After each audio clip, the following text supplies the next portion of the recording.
Papa Francisco hace un llamado a la solidaridad durante la primera audiencia pública tras 6 meses de interrupción por la pandemia. Así empieza la noticia, emisión estelar.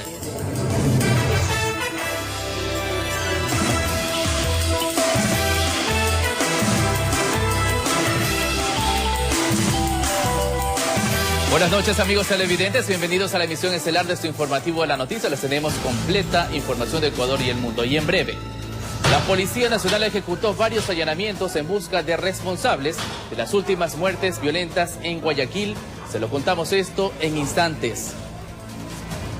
Y en breve,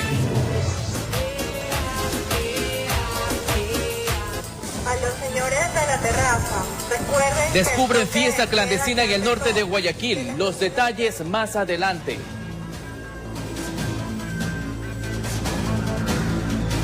Y hoy vence el plazo para la aceptación de precandidaturas a las elecciones generales de 2021. Ese trámite, según establece la norma, es personalísimo e indelegable. Hasta el momento existen 16 precandidatos a la presidencia.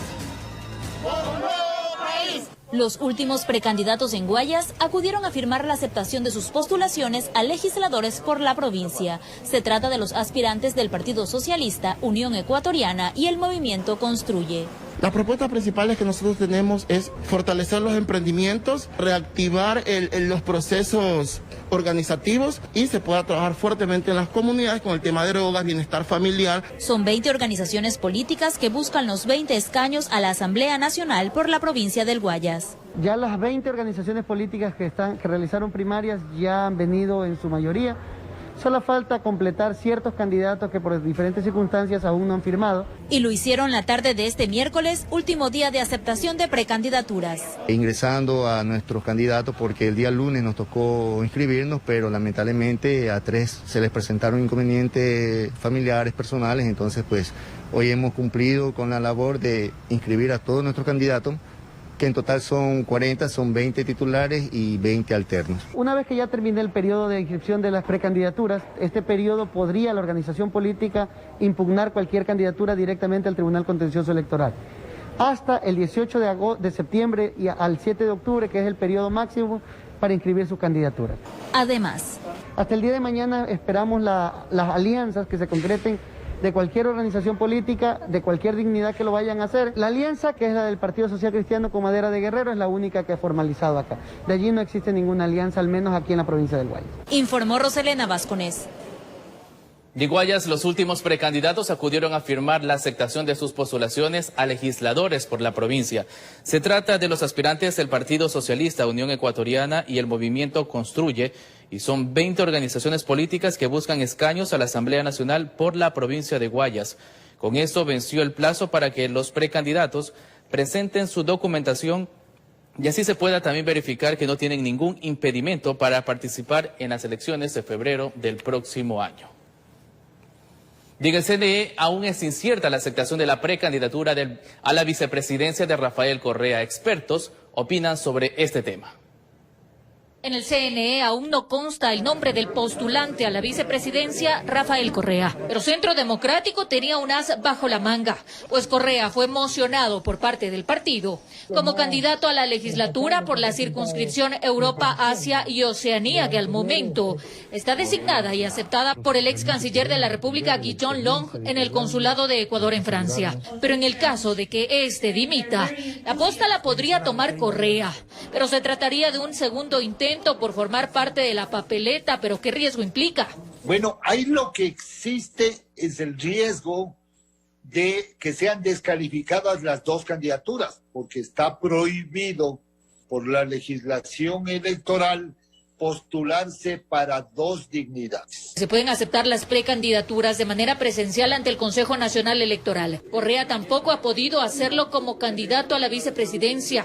Este proceso de aceptación fue regulado en el 2012 y está regulado en el reglamento del 2018, que es un acto personalísimo, indelegable. Ahora que dentro del proceso, aún más adelante, el binomio se puede reemplazar. En el caso de no cumplimiento de requisitos de un candidato, sea formales o de fondo, tiene la organización política la oportunidad de reemplazar ese candidato por una sola vez. Claro, tiene la opción en el proceso de calificación.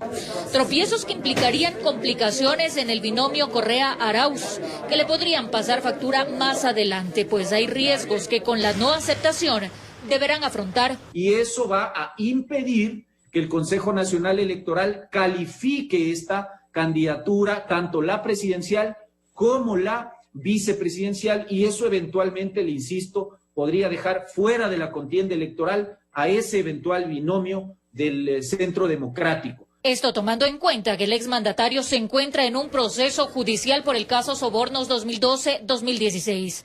Abdalá Bucaram también se encuentra en el mismo camino.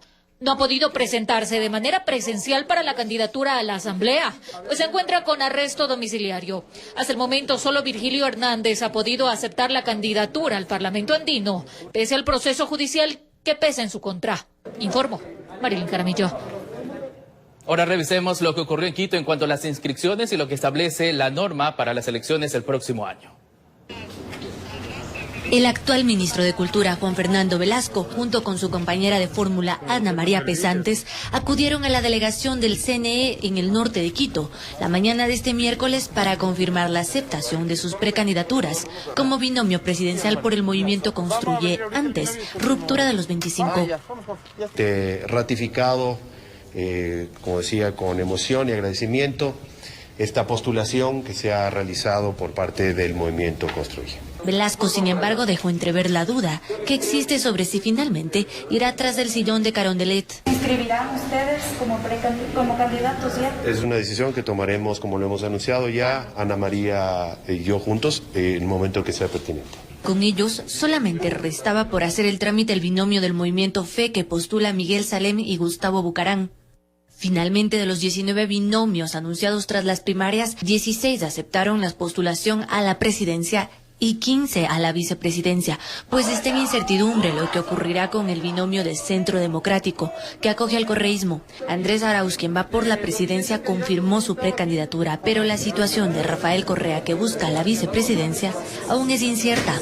La aceptación de las candidaturas es un requisito establecido y obligatorio para quienes aspiren a postularse a los comicios, pues les habilita para que a partir del próximo 18 de septiembre hasta el 7 de octubre puedan inscribir oficialmente sus candidaturas. Luego el CNE deberá calificar cada una de estas opciones para finalmente determinar quiénes constarán en la papeleta que se votará el próximo mes de febrero. Informó Carolina Basante.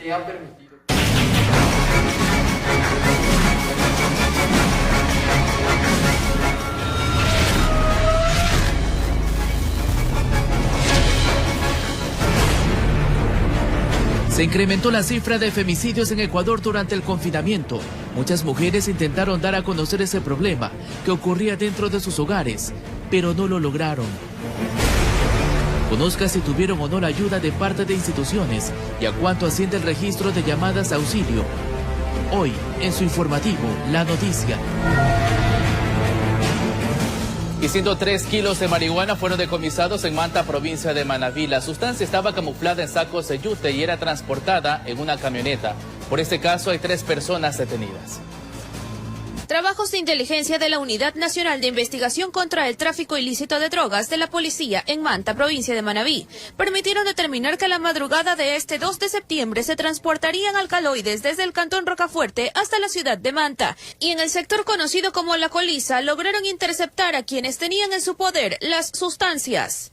Al realizar un registro minucioso de su contenido en una carga de verde y de naranjas, se realiza la verificación de 103.000 gramos de marihuana, que son 103 kilos de sustancias sujetas a fiscalización.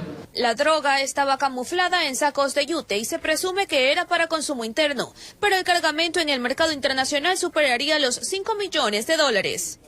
Pudo haber provenido la sustancia de la vía, toda la vía que conecta con Esmeraldas, porque es de conocimiento de todos que por Esmeraldas ingresa la mayor cantidad de droga. Con el operativo Great Wall se desarticuló a una banda dedicada al narcotráfico. Hay 3 personas detenidas y además de la droga consta como evidencia la camioneta en la que se movilizaban los individuos, un celular y dinero en efectivo. En todas las vías estamos articulados con unidades de interdicción, con los diferentes unidades y servicios especializados, y de esta manera tenemos los resultados en las últimas semanas. Informó Adriana Peralta.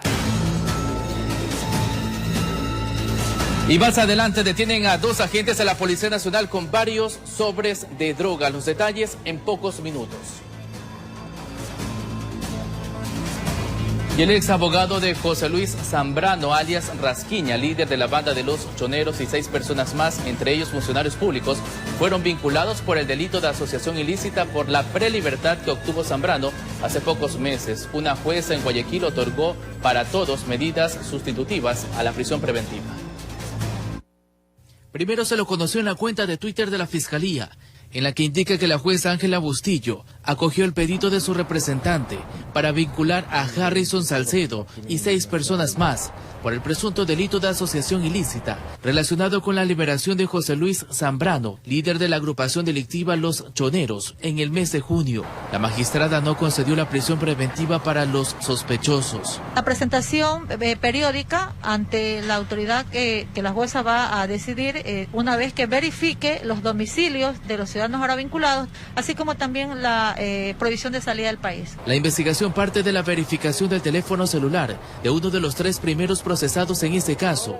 En total son 10. Según la fiscal Jacinta Andrade, en aquel equipo de comunicación existe información importante que implica hasta un director de una cárcel, abogados en libre ejercicio y entre otras personas. Esta información para la Fiscalía fue fundamental porque permitió ubicar a otras personas, así como también otros números de teléfonos que de una u otra manera los ligaron a poder considerar el delito de asociación ilícita. Por su parte, Harrison Salcedo, quien también fue abogado de alias Rasquiña, publicó un video en el que justifica su no comparecencia en la audiencia que se realizó en el Complejo Judicial Norte, en la Florida, en Guayaquil. Acabo de someterme a una cirugía de la columna vertebral que me aquejaba y me acaban de dar la noticia de que he sido convocado para una audiencia de vinculación y formulación de cargos por el delito de asociación ilícita, por haber patrocinado la causa de prelibertad que en derecho y justicia se consiguió para el ciudadano Jorge Luis Zambrano González, alias Rasquiña. En los próximos días, la Fiscalía solicitará audiencia de revisión de medidas contra los 3 primeros procesados, que también tienen medidas sustitutivas, es decir, que se presentan periódicamente ante la justicia, informó Charlie Pizarro. Y asesinan a un niño de 8 años aparentemente por estrangulamiento en el cantón Colta, provincia de Chimborazo. La Fiscalía investiga ese crimen. Todo era hermetismo en las afueras del cementerio de Riobamba. Familiares de Yandri R., de apenas 8 años de edad, quien se presume fue asesinado por estrangulamiento, no decían nada. Su padre apenas declaró algo. Sí, necesito que se haga justicia. Gracias. El menor, quien vivía solo con su padre en la parroquia Juan de Velasco, habría desaparecido desde el domingo, pero lastimosamente lo encontraron sin vida a poca distancia de su vivienda. Se presume lo victimaron y abandonaron su cuerpo. Hemos tratado de coordinar lo que es con la Policía Nacional, con los mismos dirigentes para emprender la búsqueda. Lamentablemente el día de hoy se pudo hallar al niño fallecido. Según el fiscal, se investigará en primera instancia en el seno familiar por la extraña forma en que apareció el cadáver. ¿Cómo le encontramos al menor? Sí hay ciertas dudas de por qué fue a parar allá el cuerpo sin vida del menor. Hay que recordar que este sería el segundo caso de muerte por estrangulamiento de un menor de 8 años en la provincia de Chimborazo. Meses atrás, la pequeña Emily, también de la misma edad, fue asesinada por su propio primo de 14 años. En Chimborazo, informó Darwin Altamirano. Y esta madrugada la Policía Nacional realizó varios allanamientos en el suroeste de Guayaquil. Buscaban a los responsables de las últimas muertes violentas registradas en el puerto principal.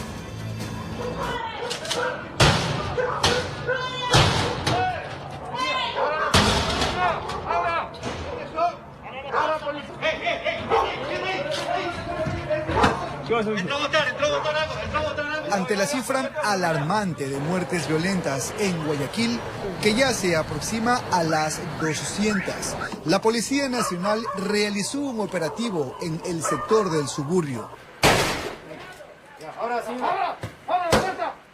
Agentes de diferentes grupos tácticos allanaron 11 domicilios en busca de los responsables de este atroz delito. Fiscalía en conjunto con la Policía Nacional están haciendo las respectivas allanamientos y verificación y levantamiento de indicios que puedan dar con el paradero de estos sujetos que están causando zozobra aquí en la ciudad de Guayaquil. Durante las intervenciones fueron detenidas 2 personas que estarían implicadas en los últimos asesinatos registrados en la urbe. Además, se incautó un arma de fuego y $33.000 en efectivo que no fueron justificados.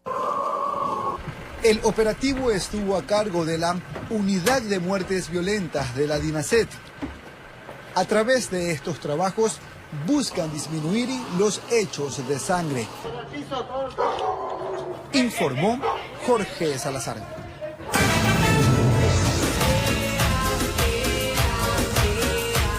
A los señores de la terraza, recuerden que el toque de queda ya empezó. En breve, descubren fiesta clandestina en el norte de Guayaquil. Los detalles más adelante.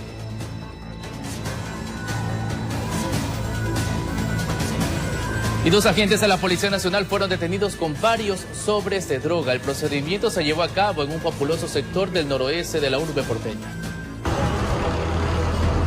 Los 2 elementos policiales circulaban a bordo de un auto, pero no de la institución, sino uno particular.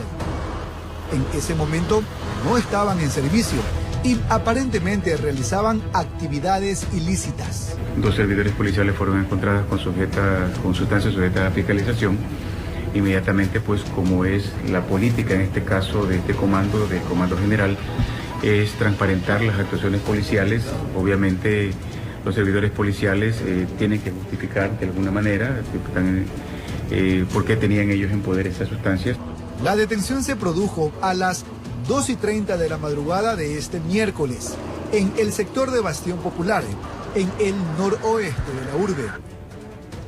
A más de rendir cuentas a la justicia, también deberán hacerlo ante la Dirección Nacional de Asuntos Internos de la Policía. Ya hemos tenido varios casos en donde ciertos compañeros policías han sido lamentablemente evidenciados y han estado inmersos en actividades ilícitas e incluso, y esto es importante aclararlo, aunque la justicia ordinaria no haya determinado alguna sanción, nosotros internamente hemos seguido los procesos administrativos para determinar alguna sanción.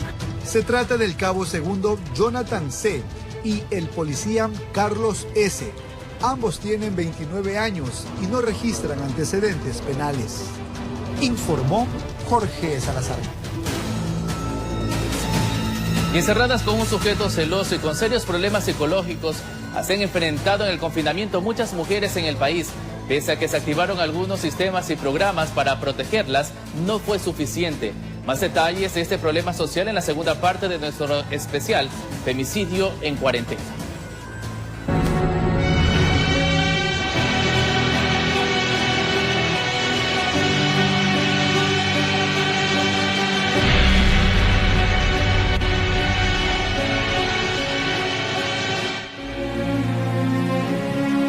Fueron días en que nadie salía de sus casas. Todos se cuidaban del COVID-19. Pero por otro lado, muchas mujeres no volvieron a reencontrarse con sus seres queridos. No alcanzaron a salir de la cuarentena, la que se les convirtió en una pesadilla. Y así vivieron con su enemigo, con las personas que les prometieron amor y les dieron solo maltrato, y en algunos casos hasta la muerte. Según los registros del conteo diario que hace el Centro Ecuatoriano para la Promoción y Acción de la Mujer, CEPAM, de los 66 casos de femicidio que han existido en el país en este año, 45 ocurrieron durante el confinamiento, desde el 16 de marzo al 1 de septiembre.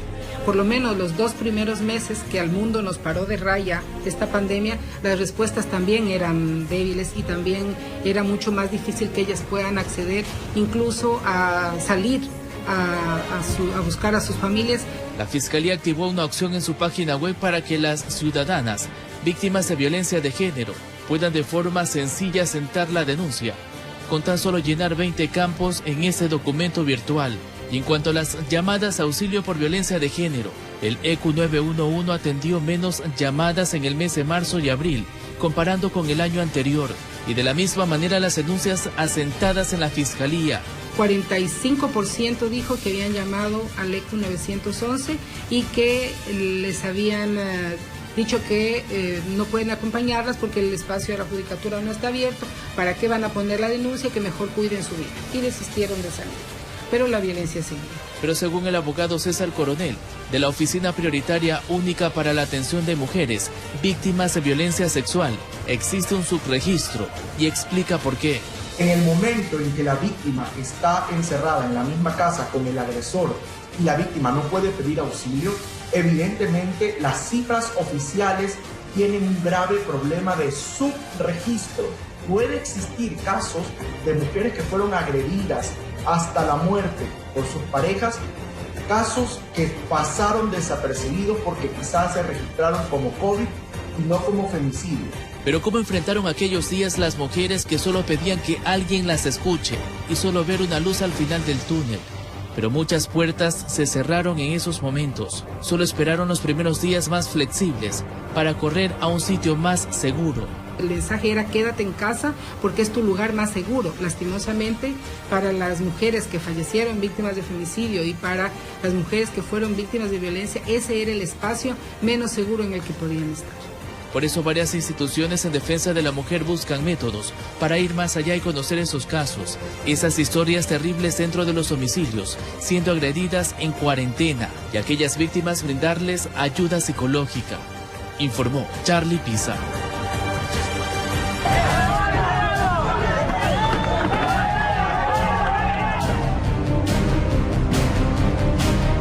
Un carro que ese man venía dormido y lo fue arrastrando con alguna gente. Sí, mi papi, ¿verdad? Falleció mi papi. Este 5 de septiembre se cumplen 10 años de aquella tragedia que cobró la vida de 17 personas en la vía perimetral de Guayaquil. Eso fue un impacto mundial, pero teníamos que encontrar nosotros al responsable. ¿Qué pasó con sus familiares y sobrevivientes durante esta década? Imagínense, mis hijos nadie me lo va a devolver. La prueba de alcoholemia realizada al conductor arroja el resultado de 1.8 de gramos de alcohol en cada litro de sangre. Conozca los detalles mañana en su informativo La Noticia. Y una persona murió en un aparatoso accidente de tránsito en Cuenca, provincia de Azuay. Se presume que el irrespeto a la luz del semáforo sería la causa de este fatal suceso. Un fatal accidente de tránsito ocurrido en el sector del estadio de la ciudad de Cuenca deja como saldo una persona fallecida. El siniestro ocurrió tras el impacto entre un vehículo y una motocicleta. A causa del choque, el conductor de la motocicleta perdió la vida. Se presume que el irrespeto a las señales de tránsito sería la causa de este incidente. Se encuentra el personal del CIAP ya en el lugar, haciendo el respectivo peritaje para ver la responsabilidad del accidente. A decir de una persona que observó el hecho, el chofer de la motocicleta no respetó el semáforo que existe en el lugar. El señor de la moto quiso ganarle una velocidad inmensa de 300 metros, una velocidad de 300 metros que ya estaba amarillo para rojo. Entonces ahí fue el impacto. El examen de alcoholemia practicado al conductor del carro dio negativo. Familiares y amigos de la víctima se hicieron presentes en el lugar. El chofer del automotor fue detenido. Agentes del Servicio de Investigación de Accidentes de Tránsito acudieron al lugar para realizar las pericias que permitan determinar las causas del accidente. Querer pasarle al amarillo que ya pasa para rojo para él, de la moto. Entonces chocó con toda la fuerza al carro. Eso fue. El cuerpo del hombre fue trasladado al centro forense para la necropsia de ley. Desde la ciudad de Cuenca informó Francisco Ramírez. Y más adelante, empresa japonesa realiza con éxito prueba de un auto volador. Los detalles en pocos minutos. Y continúan los operativos de control para hacer cumplir las disposiciones del COE cantonal en Guayaquil para evitar un repunte de los casos de COVID-19. En una vivienda descubrieron una fiesta clandestina. La nena no se compara, lleva una vida de suerte, mírala como ella baila, mientras ella canta se mueve. Farreaban muy animados hasta que Dios les habló.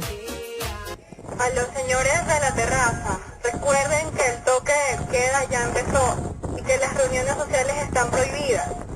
En vista del incumplimiento, Policía Nacional se acercará al lugar.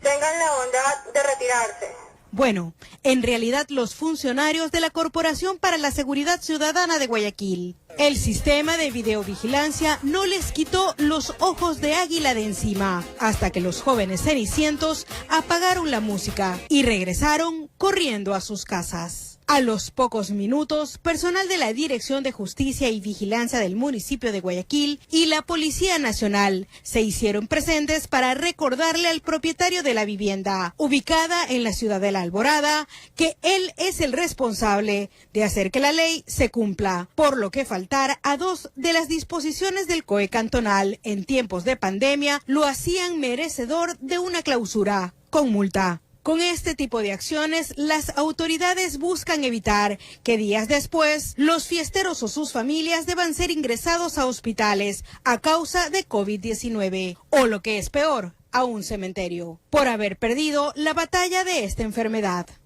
Informó Maite Morán. Y en otros temas, Daniel Mendoza por segunda ocasión amplió su versión por el supuesto delito de delincuencia organizada relacionada a la construcción del Hospital Básico de Pedernales. La diligencia legal se desarrolló de forma reservada. Tal como llegó a la Fiscalía General del Estado, custodiado por miembros de élite de la Policía Nacional, salió el exasambleísta Daniel Mendoza, luego de ampliar su versión por segunda ocasión libre, voluntaria y sin juramento.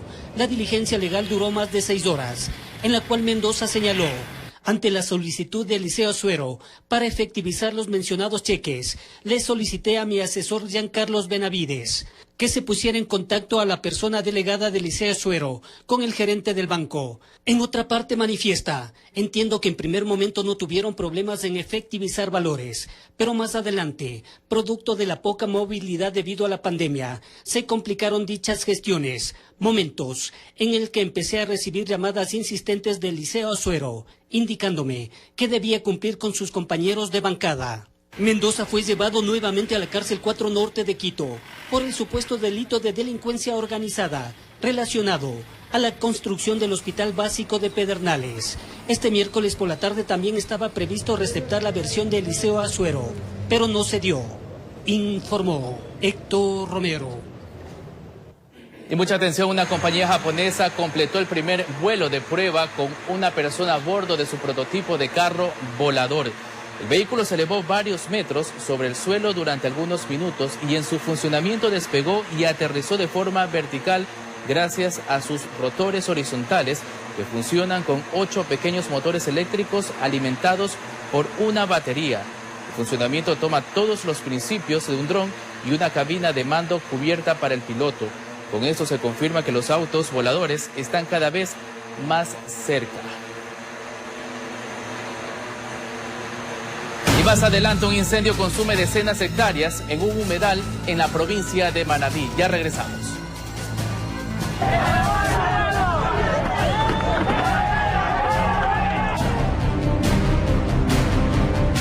Había un carro que se me venía dormido y lo fue arrastrando con alguna gente. Sí, mi papi, ¿verdad? Falleció mi papi. Este 5 de septiembre se cumplen 10 años de aquella tragedia que cobró la vida de 17 personas en la vía perimetral de Guayaquil. Eso fue un impacto mundial, pero teníamos que encontrar nosotros al responsable. ¿Qué pasó con sus familiares y sobrevivientes durante esta década? Imagínense, mis hijos nadie me los va a devolver. La prueba de alcoholemia realizada al conductor arroja el resultado de 1.8 de gramos de alcohol en cada litro de sangre. Conozca los detalles mañana en su informativo La Noticia.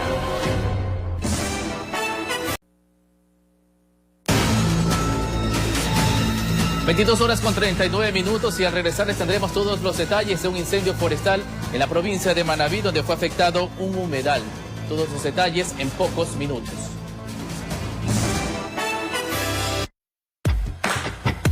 Nosotros sabe que aún estando en casa, necesitas una toalla super guau. Tu seguridad lo vale todo. Úsalo mejor.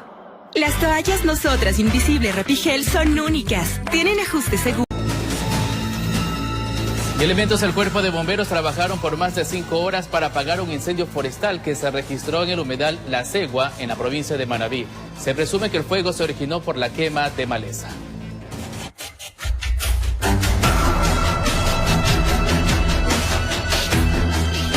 Son imágenes del incendio forestal que se registró desde las 4 de la tarde de este martes en el sitio La Cegua del cantón Chone en la provincia de Manabí.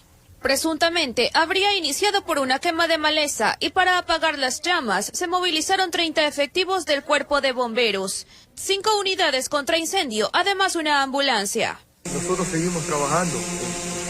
En este momento estamos viendo unos focos secundarios que hay. Están alejados, están ya terminando su proceso. Al momento se calcula que unas 50 hectáreas resultaron afectadas. El personal del Consejo Provincial realiza inspecciones para determinar la afectación a la flora y la fauna de ese lugar, mientras que un bombero tuvo complicaciones respiratorias, pero afortunadamente ahora está fuera de peligro. Por ello se hace un llamado a la corresponsabilidad de los ciudadanos. Que nos colaboren, no provocando estos incendios, porque en realidad nosotros perdemos mucho material. Pueden perder hasta nuestros compañeros la vida por tratar de mitigar. Quien provoque un incendio forestal será sancionado con pena privativa de libertad de 1 a 3 años, informó Adriana Peralta. Y en otros temas, la disminución de los ingresos fiscales se reflejan en los pagos pendientes que tiene el Estado en diferentes frentes. El Ministerio de Finanzas plantea varias alternativas. Contra las cuerdas está el Ministerio de Finanzas, pues desde varios frentes presionan por los pendientes que tiene el Estado.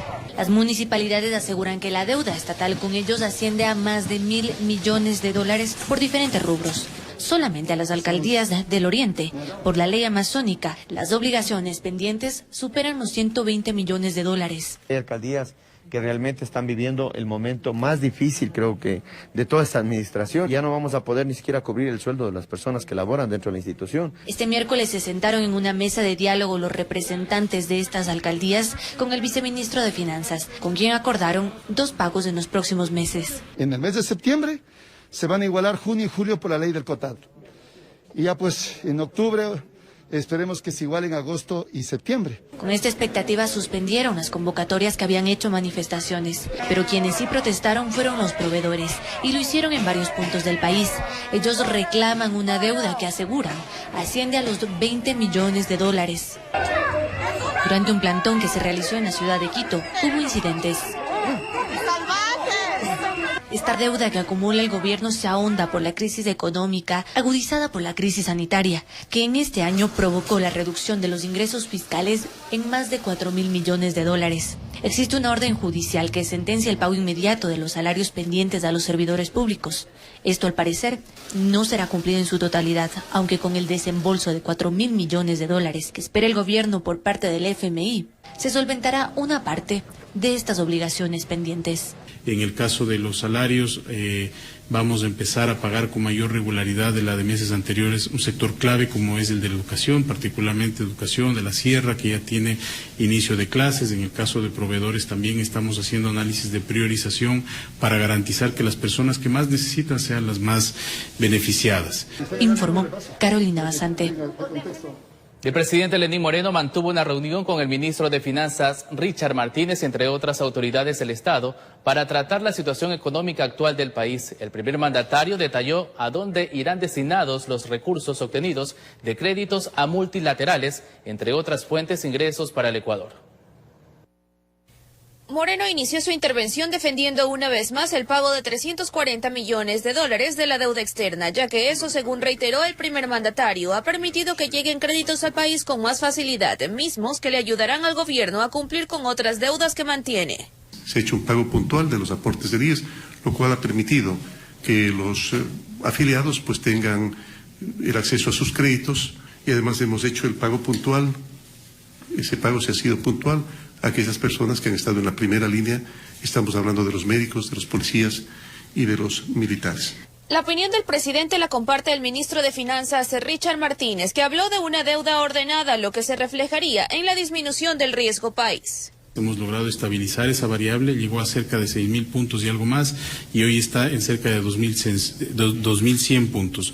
Los bonos ecuatorianos ya empezaron a transarse en el mercado internacional y eso es bueno, es una señal de que hay confianza a largo plazo en el Ecuador. Y viene otra ayuda por parte del gobierno de China. Esta vez serán 2.000 millones de dólares, aparte de otras medidas y una reactivación en las exportaciones de productos como banano y cacao. Servirán para ampliar en 400.000 los bonos de desarrollo humano. Y vamos a fortalecer aquello que es fundamental también para la conservación del empleo, para la generación de empleo, de trabajo, de producción, de bienestar, que es los créditos de reactivación económica. Informó Adriana Peralta. Y de esa manera finalizamos la emisión estelar, no sin antes invitarlos a la emisión, la primera de mañana por la mañana a las 5:45, el despertar de la noticia. Que tengan buenas noches.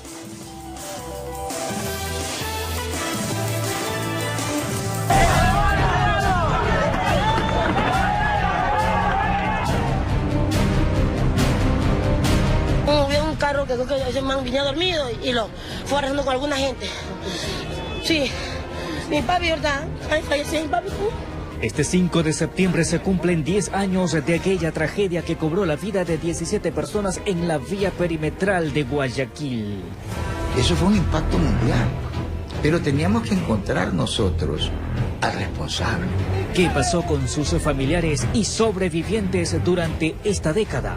Imagínense, mis hijos nadie me los va a devolver. La prueba de alcoholemia realizada al conductor arroja el resultado de 1.8 de gramos de alcohol en cada litro de sangre. Conozca los detalles mañana en su informativo La Noticia.